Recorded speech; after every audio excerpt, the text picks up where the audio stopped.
ես այնքան, որքան որ կրակն էի։ Վարվելով լույս է սարելինքդ քո ճանապարհին, ու երբ քո ոսոխն անգուտ օջախի թխումն եմ արել, ինչու ես հաճախ կյանքը այնպիսի չար խաղեր խաղում, որ մտածել ես մարդու սրտի մեջ արյունն է պահում։ Արյունն աչքն առած սրեշտերի պես, որջից դուրս նրան, գազան գուրքերը, մտան հայրի սուրբ օջախները, կրակի տվին, հայրի շեները։ Ով աշխարհի խաղաղություն, միթե չունի քո թշնամին, չունի գետ մի արարած։ Անկարել։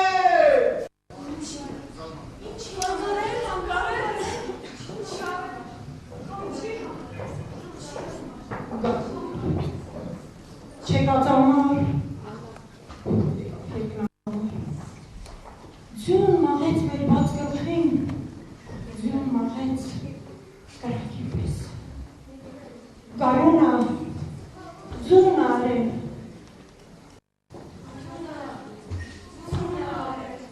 գետերը մեր երևում խոսեցին երակի պես, արյունը ջուր ադարեն, զորերը շիհին դարձան, վերը խզնանց, ջուրերը տուն ադարեն, ինչքան բար ողջը մայրում էր, ինչքան երկ, ողջը լալով, զուրում էր, զուրում, լավ, թրի դեմ, սրի, հրի,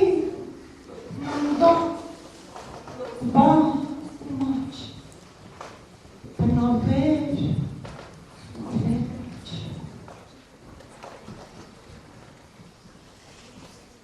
գարում էր, ամար եկավ, սարքավ է ձրում կակավ,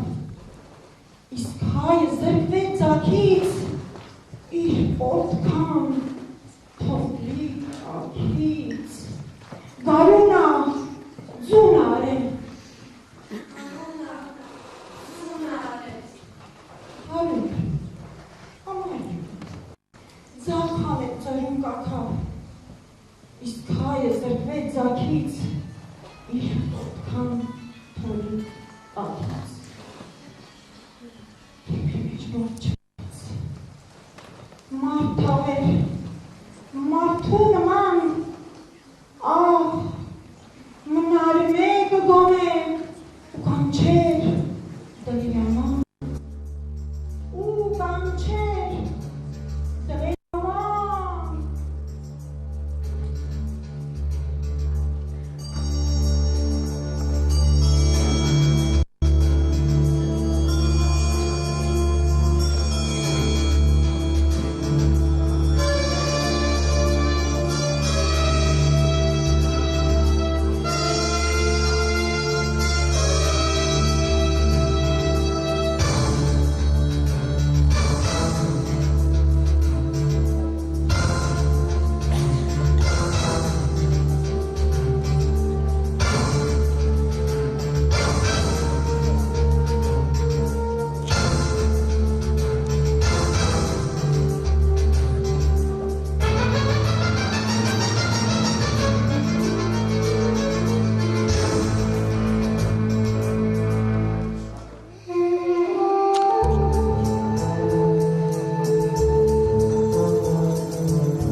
Արյամբ, մոմը մարեց, չապարտած տեր կեզ մողան։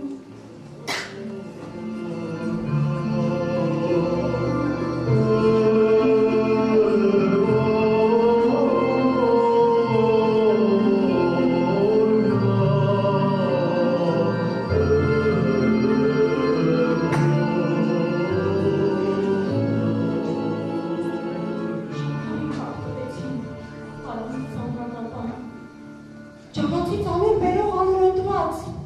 խեղճ կյուրացում, իր սայլը դաղաղ դարձավ, ամյուրը, արմոտ, պատում։ Հացարակ մի ողջ աշխար, սարքեցին, նշրանք, նշխար, սուրբ նշխար, շամ բերանում, ուզեցին մեկ հայ թողնել, և այն է, Եվ այն է թանգարանում, գարունա, ձունա է։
Ահ, գնում ոտված հայոց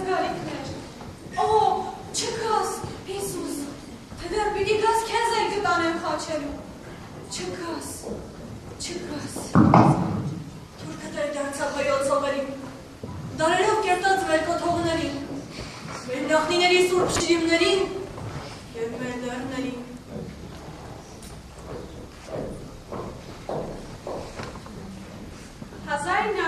թվականի ապրիլի 15-ին Թալյաթի, Էնվերի և Նազմ իստորագրության տեղական իշխաններին հպետ ջահների վերաբերյալ գաղտնի հրամանագիրը։ 1915 թվականի ապրիլի 24-ին Կոստանդնուպոլսում ձերբակալվում և աշտոտվում է 600-ից ավելի հայ մտավորական գրողներ, աստրեստագետներ, բժիշկներ, մանկաբարձներ, հասարակական գործիչներ։ Աքսորի ճանապարհին հայ մտավորականները ենթարկվում էին զանազան զրկանքների և նվաստացումների։ Աքսորյանների մեջ էր նաև Օվիդասը, նա չդիմանալով իր ժողովրդի դեմ կատարվող վայրագործություններին խելական։ Աչքից արցունք չի քամել նա սրտի պես թախծող, վերջերի պես խորունկ, հոգու պես լայն, մտքի պես լուսավոր, արև ու երջանկություն տնչացող մեծ են Կոմիտասի երգը։ Կոմիտասի, այսինքն հայի անահատ ու հոգեքավ երգը հնչել է նաև եվրոպական բեմերում։ Սակայն մշտաթուն գարանակալ ոսողը վայրենի մոտուցքով կամեցավ հատել մաշտոցյան հանջարով ոցված մեր լեզուն արմանից և լրեցնել Կոմիտասի։ Երկերը երկարավեցիր, երկերը երկարավեցիր, բայց չվերացիր։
Oh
ոչ միայն նորից չտկերպես դարյա ցողունը մեր կոր,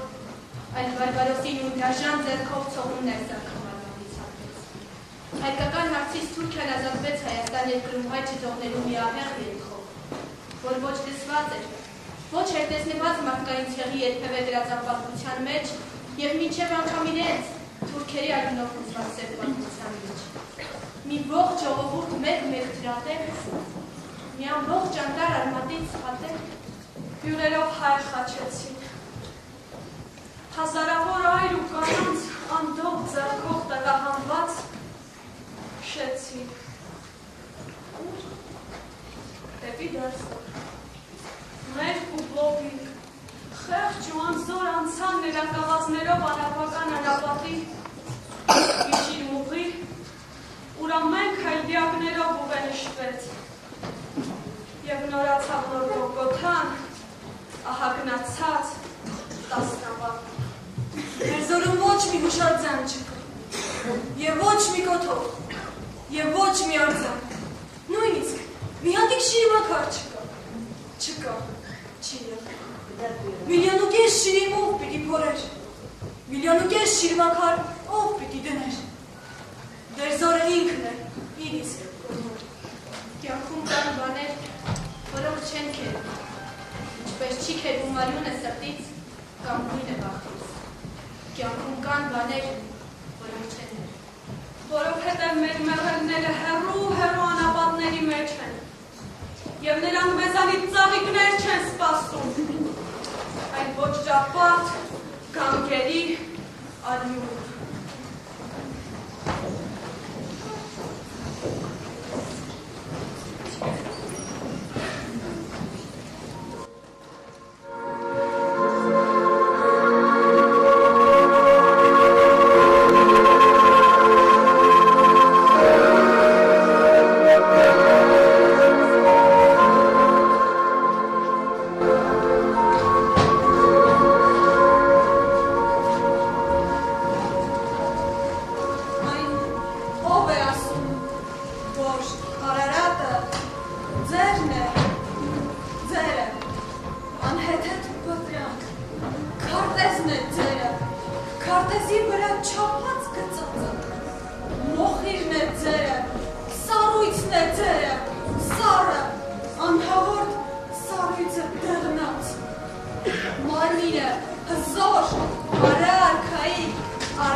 Ես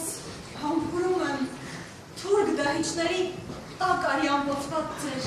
ձեռքերս։ Ես համբուրում եմ, բայց հետ նորմալ,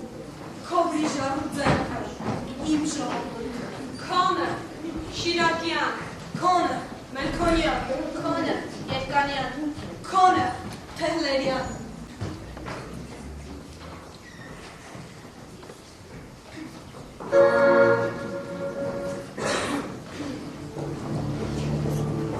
Ոչրագործները պիտի պատժվեն։ Իրավացի է Նատալին, և դա կլինի արդարադություն։ Դաշնակցությունը պիտի դատավճիռ իրագործի։ Անհապաղ պիտի գործենք ինքերներ։ Ինչ կարծիք ես, Արմեն Կարոն։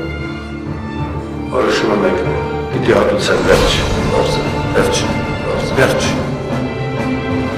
Մենք որոշեցինք, մնում է ընտրենք տեքնացուին։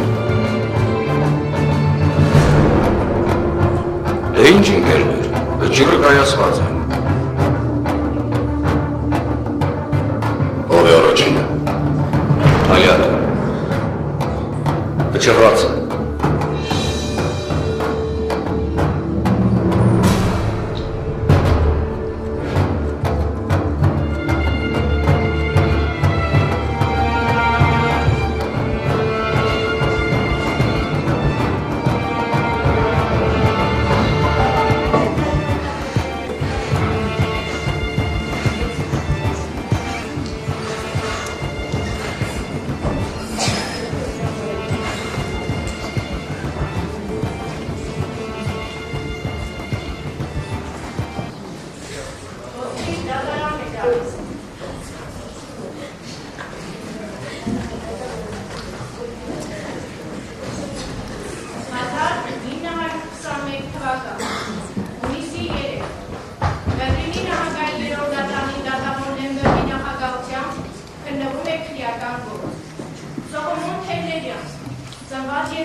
Իմ պաշտպանյանը մեղավոր չէ,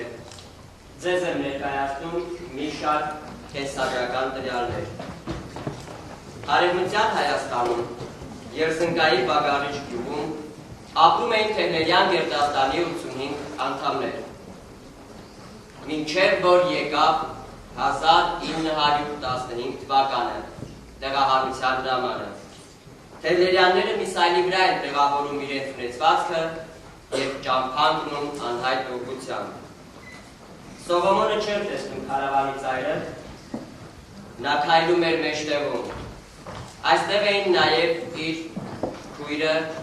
եղբայրը, մյուս քույրերը, հայրը և մայրը։ Նրանք նոր էին հեռացել Երզնկայից, երբ հարձակման ենթարկվեցին։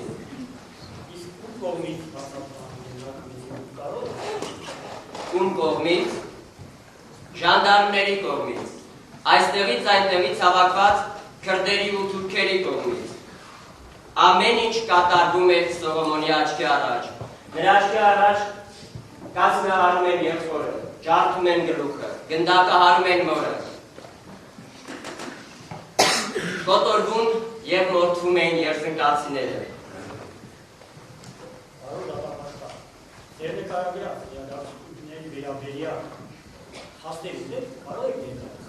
Իհարկե, ձեզ եմ ներկայացնում լուսանկարներ և փաստեր, որոնք արձանագրում են և Սողոմոնի և մեր ասացի ճշմարտացիությունը։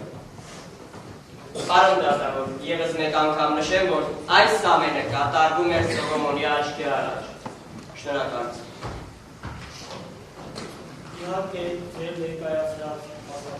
կարող են ունենալ ապաստոլական նշանակություն և լսում են քրեական գործում։ Այժմ լսենք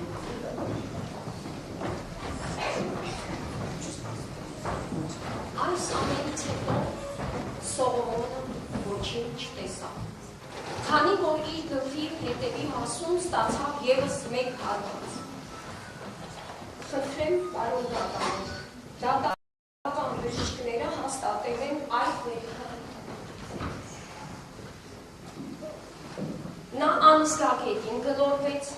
և ուշքի եկավ միայն երեկոյան կողմ, շրջապատված հազարավոր դիակներով։ Շուրջը ողջ մնացած ոչ ոք չկար, ճգնելով ոտքի կանգնեց և դիմեց դեպի լեռները, որոնք իրեն քաչ ծանոթ էին, որովհետև իր հայրենի լեռներն էին։ Մի պարավ պարկեշտ քրդուհի նրան ապաստան տվեց, որպեսզի վերքերն ապաքինվեն, բայց ամեն գիշեր նա տեսնում էր տանջալից երազներ, նա հաճախ էր տեսնում մորը, մի փոփոխված գիշեր երազում, թակեցին լուսամուտը, մայրն էր, նա ցույց էր տալիս իր արյունոտ պարանոցը և նայում Սողոմոնին ու խորհրդավոր ասում. Սողոմոն, դու իմ որդին չես լինի, եթե ոչրագործ Թալիաթը անպատիժ մնա։ Ակնթարթորեն Սողոմոնը ոտքի կանգնեց, քնից արթնացավ և նրա առջև պատկերացան վայրագաբար սպանված հարազատները, հայրենակիցները, ավերակ երզնկան ու բաղարիճը, իր հայրենի բաղարիճը։ Սողոմոնը որոշեց արյունը արյունով պատասխանել։ Նա գնաց Պոլիս, Սալոնիկ, Սերբիա, Թարիս, Թալիաթը չկար, բայց հայրերի ժառում հույսը չէր կտրում։ Եվ ի նկատի ունեցեք պարոն դատավոր, ուրիշի անվանդակ կեղծ փաստաթղթերով Թալիաթը ապաստան էր գտել Բեռլինում, որտեղ էլ հենց նրան գտավ հայր Վրիժանը։ Շնորհակալություն։ Իդան և բարունակ, աշխարհական տարեից հետո դատարանը անհրաժեշտ է համարում շարժեցված ամբաստանյալ Տերեյանից։ Ուրեմն դուք Պարսկաստանից եք։ Ոչ, Պարսկաստանից չէ։ Եկել եմ Բեռլին պարսկական անցագրով, բայց ես քաղաքապատակ եմ։ Երզնկայի բաղարիչ գյուղից։ Ինչու այդ կեղծիքին գյուղի։ Կեղծիք չէ, այլ անհրաժեշտություն։ Ջարդերից հետո ոչ մի հայ չեն կարող թուրքական անցագիր ստանալ։ Դուք որտեղ եք։ Երզնկայի ազգային վարժարանում։ Իսկ գերմաներեն եք գիտեք։ Այո, որքան հնարավոր էր սովորել 3 ամսվա ընթացքում։ Ամբաստանյալ, իսկ գիտեք, թե ով է Ալիսարի բերը, որին սպանել եք Հարդեր մեր փողոցի համարտադրել տանը։ Այո, դա Թալիաթ Փաշյանն էր։ Իսկ ի՞նչը հարկաներ եք ձեզ այդ ոչիրը գործել։ Ոչրագործը ես չեմ, այդ Թալիաթը։ Նա բնաջնջեց մեր ժողովրդին։ Եվ ես կարող եմ ձեզ պատմել նրա գործած սարսափները Պոլսից մինչև Տերզոր։ Աչքի առաջ կացնով ջարդեցին եղբորս Ավետիսի գլուխը, հետո գնդակահարեցին մորս, հետո 15 և 16 տարեկան քույրերից քաշ տվեցին թփերի մեջ և ես հասկացա հարազատներից եկած։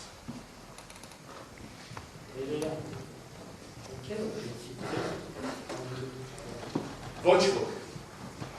Ոչ ոք։ Իսկ որ կազմակերպության շահավոր կատարեցիք այդ գործը։ Անձնապես։ Այդ դեպքում անձնական ինչ հաշիվ ունեի Թալիաթ Փաշայի։ Մեծ, շատ մեծ հաշիվ։ Նա բնաջնջեց մեր ժողովրդին և շատ հայերի հետ սպանվեցին մայրս, եղբայրս, քույրերս և այդ օրվանից հետո ես միայն երազել եմ սպանել։ Հետաքրքիր է, ինչպես իմացա, որ Թալյատ Փաշան հենց Բերլինում պատահական թերթերից մեկում կարդաց։ իսկ ինչպես դա Թալյատ Փաշայի Դրվարի ոչին կենտրոնաբանական այգու մոտ մի անգամ թուրքերը խոսակցություն ուզեց։ 3 երիտասարդ թուրքերից մեկը Փաշա անվանեց հաղթադամ մի մարդու։ Նրանք բաժանվելիս համբուրեցին այդ մարդու ձեռքը։ Վերջինս շատ նման էր Թալյատին, որին ծանոթ էի թերթերում տպագրված լուսանկարներից։ Եվ ես հետապնդեցի նրան։ Սենյակ բարձեցի նրա տան մոտ։ Ճշտեցի, որ Փաշա կոչված է Թալյատին։ Եվ մարտի 15-ին հենց տնից դուրս եկավ, խփեցի։ Տնից դուրս եկավ, խփեցի։ Երերյան, ուրեմն դուք դուրում եք, որ սպանությունը կատարել եք կախանքացը։ Ուրեմն դուք դերին եք եկել ոչ տունից ամենու այդ Թալյատ Փաշային սպանելու հա։ Այո, դա այդպես է։ Ես մարդ եմ սպանել, բայց մարդասպան չէ։ Իսկ գիտեք, որ Գերմանիայի օրենքով ձեր մահապատիվ է։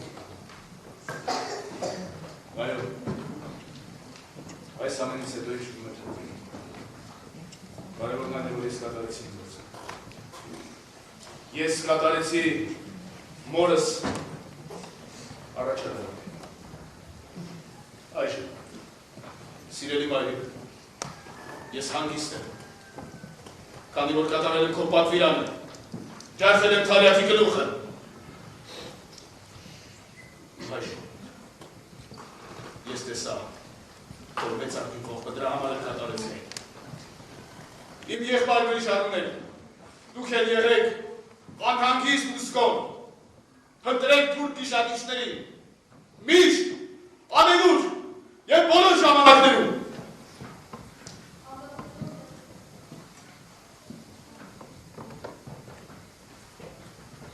Այս իրավունքով դատարանը անհրաժեշտ է համարում մեկ բերում կատարել Գերմանացի այվերագետ դոկտոր Յոհաննես Լեքսիսի։ Ես առաջին անգամ եմ դատարանի փաստեր ժամանում և իմ ուրույն կարծիք ունեմ արդարադատության մասին։ Ըստ տվյալների, Անատոլիայում ոչ բնակչությունը բարձրագույն հրամանկով տեղահանվեց դեպի Մեջագետքյան անապատները, և միայն 10% աքսորավայի հասավ։ Իսկ մյուս մասը սպանվեց կամ մեռավ սովից ուժասպանություն։ Ցեղասպանության գործադրման եղանակները նման են պարոն Թելերյանի պատմվածներին։ Այլապես կարող է հարց առաջանալ,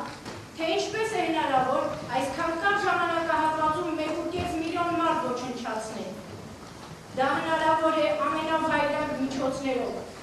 որը ապացուցվեց նաև Ֆորսո դատավարության ընթացքում թուրքական զինվորական ատյանի կողմից։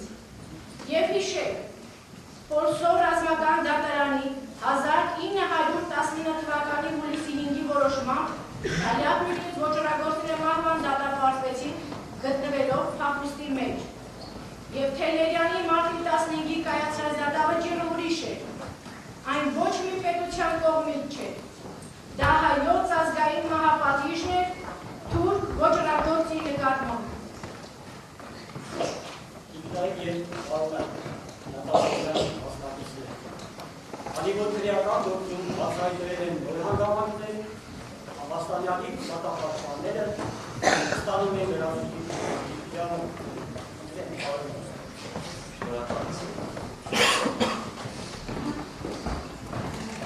Ձեր ուժգնությամբ ներկայացնեմ մի քանի վայր տվյալներ։ Այս պատերազմում հայ ժողովուրդը տվեց 1.5 միլիոն սով։ 1 միլիոնը դարձավ փախստական։ Շուրջ 200,000-ը կրոնափոխ եղավ ջարդերից խուսափելու համար։ Դատարկվեց Հայաստանը իր բնիկ ազգաբնակչությունից։ Ներկայացնեմ նաև պատերազմում մասնակից երկրների կորուստները։ Այս պատերազմում Ռուսաստանը կորցրեց 1,2 միլիոն զինվոր, Ֆրանսիան 1 միլիոն, Մեծ Բրիտանիան 600,000, Գերմանիան 1,773,000, իսկ Թուրքիան ընդամենը 318,000։ Իսկ պետականություն չունեցող և պաշտոնապես պատերազմին չմասնակցող Հայաստանը ավելի քան 1,5 միլիոն մարդ։ Ոչ միայն բացարձակ, այլև համեմատական կարգով հայ ժողովուրդն ավելի մեծ կորուստներ ունեցավ, քան մեծ երկրների բանակները։ Պարոն դատավոր, պարոնայք երդյաններ, դուք այսօր պիտի պատասխանեք ոչ թե այն հարցին, թե սպանել է արդյոք ամբաստանյանը Թալյատ Փաշային, այլ հանցավոր է արդյոք ամբաստանյանը Թալյատ Փաշային սպանելու համար։ Ամբողջ աշխարհը նայում է մեզ, ու ձեր որոշումը պետք է այնպիսին լինի, որ թերևս տասնյակ տարիներ հետո էլ արժեք ունենա որպես իրավունքի քրեստոմատիկ օրինակ։ Իմացեք, մենք պետություն չենք ունում, այլ փաստում ենք, որ այն պահին, երբ ամբաստանյանը ատրճանակը ուղղեց Թալյաթի վրա, նա իր ազատ կյանքով չէր, այլ մեկ մինոն պես մարդու ամբողջի ձեռքը, որոնք դարձել էին Թալյաթի զոհերը։ Ուսումնասիրելով այս գործը, ես Թեյլերյանին անմեղ եմ համարում։ Պարոն դատավոր և երկվան այերթյան ատենապարտեր, պահանջում եմ ազատել Սողոմոն Թեյլերյանին։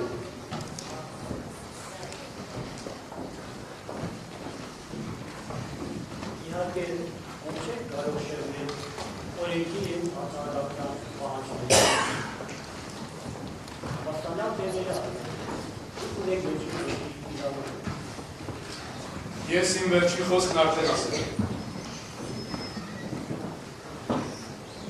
Այս դեպքում ունելով գործի բոլոր հանգամանքները, համադրելով ձեր վերապահովությունները և հաշվի առնելով գործի բացառիկ դատարանի կայացնում է հետևյալ դատավարություն։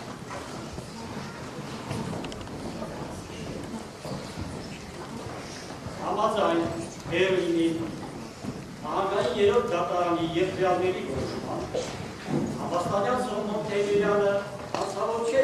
իր իրավորպես իրավադրության առումով, բայց երկրի քարակերից։ Հետևաբար Ամբաստանյանը ազատ է արձակվում դատարանի